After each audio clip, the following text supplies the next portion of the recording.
45 సంవత్సరాల క్రితం మరి దేవుడు ఈ యొక్క లోకానికి ఆయన శరీరధారిగా ఉన్నటువంటి దినాలలో మరి యేసు ప్రభువారు మరి శిలువ మరణానికి అప్పగించబోతున్నటువంటి ఆ దినాలలో మరి జయప్రవేశం యెరూషలేమునికి యేసు ప్రభువారు జయప్రవేశం చేసినటువంటి ఆ ఆదివారంని మొట్టలాదివారంగా భావించి ఇదే విధంగా జరపడం చాలా అద్భుతమైన విషయం.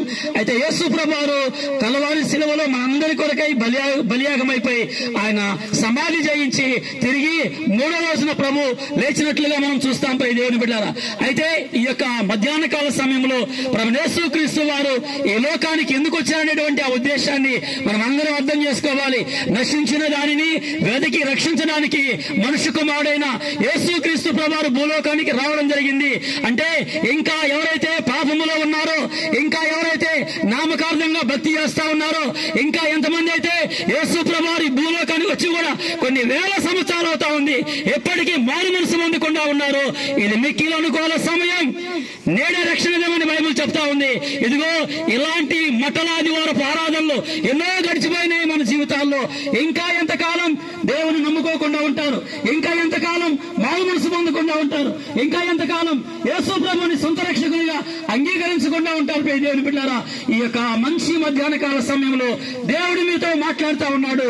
మీ జీవితాలు ప్రభు చేతికి సమర్పించండి. ఇదిగో యేసు ప్రభువారు మీ అందరినీ, ఈ లోకములో ఉన్న మనుషులందరినీ కూడా, నిన్ను నన్ను అందరినీ ప్రేమించి ఆయన మన కొరకై కలవారి శిలువలో బలియాగమైపోయినాడు. కాబట్టి ఈ విషయాన్ని గమనించి ఇంకా రక్షణ పొందిన వారు రక్షణ పొందాలని ప్రేమతో మిమ్మల్ని ఆహ్వానిస్తూ ఉన్నాం.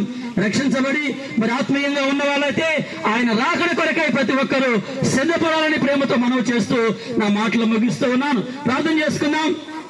హల్లెలూయా. గట్టిగేద్దాం, ఇంకా గట్టిగా గట్టిగా స్తోత్రం చెప్పండి, ఇంకా గట్టిగా హల్లెలూయా, హల్లెలూయా. ప్రార్థన చేసుకుందాం. దయగలిగిన ప్రభువా, కృప కలిగిన దేవా, స్తోత్రం.